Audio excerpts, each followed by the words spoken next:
Electricity Minister Kgosientsho Ramakgopa says we are not out of the woods just yet regarding rolling blackouts, but he further says things are looking better. Some Africans have been experiencing stage 2 power cuts for some time, and Ramakgopa gave an update on the implementation of the Energy Action Plan.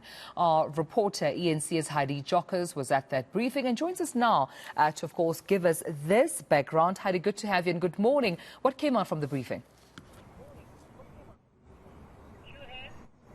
Yes, well, Tumelo, we have been told by the Minister of Electricity, Dr. Kgosientsho Ramakgopa, that there are definitely green shoots in terms of our energy availability factor and the severity of load shedding that we are experiencing. We are currently on stage 2 load shedding. We have not experienced severe stages of load shedding, so stages from 4 upwards for some time now, and this is because they are trying to stabilize the generating units, the power stations, and really trying to get to the heart of the issue of constant rolling blackouts. It's been a major challenge. It's really crippled this economy. It's crippled South Africans' lives. It really affects absolutely everything. It's even gone as far as really affecting and increasing crime levels and of course economic growth, because nothing functions without electricity. So the minister has really been at pains to try and get to the bottom of this. It's still important to highlight the fact that we are not out of the woods as yet, according to the minister. They are really trying to get us to no stage of load shedding, and I cannot wait for that day, just like I'm sure every other South African cannot wait for when we are told that load shedding will be a thing of the past, or is a thing of the past. We do understand that, for example, Kusile Power Station will be able to add an additional 2,000 megawatts to the grid. This is going to be significant, because that will mean the 2 stages of load shedding that we are experiencing now might be done away with when those units are put online at Kusile Power Station. The one is set to come online at the end of October, and then, if I'm not mistaken, by December another unit is set to come online. So there is movement, there is definitely some progress. Many would say it's not good enough, we should have never been in this situation in the first place, but unfortunately we are here. Let's just listen to what the minister had to say about the progress that has been made in the last couple of weeks.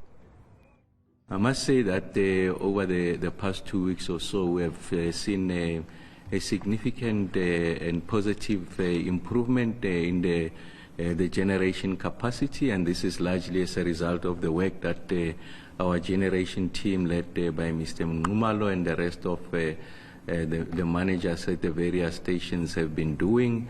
It's also as a result of the work that has been done by the team at Eskom in ensuring that we are able to attend to issues of demand side.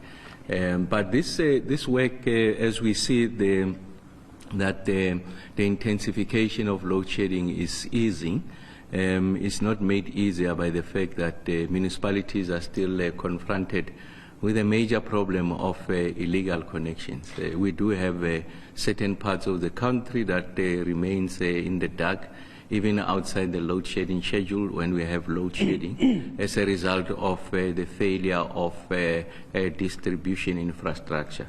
We know, as I sit here, that municipalities are owing Eskom upwards of 64 billion rands, and that figure is increasing. At last count, year to date, the increase was over 4 billion rands, and there's no sign of that increase abating anytime soon.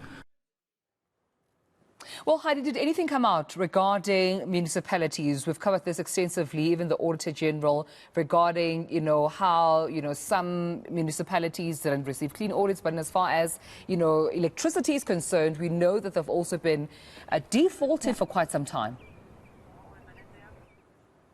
Yes, absolutely. This is a huge concern for Eskom and the country as a whole. As you rightfully mentioned, Tumelo, the Auditor General really speaking about municipalities not functioning the way that they should, not using funds the way that they should. A number of municipalities are defaulting in terms of paying Eskom, and the minister saying that this is a huge concern for Eskom and really moving forward, because Eskom's liquidity, so the money that they have, is deteriorating, given the fact that you have a situation where municipalities are not paying Eskom what is due.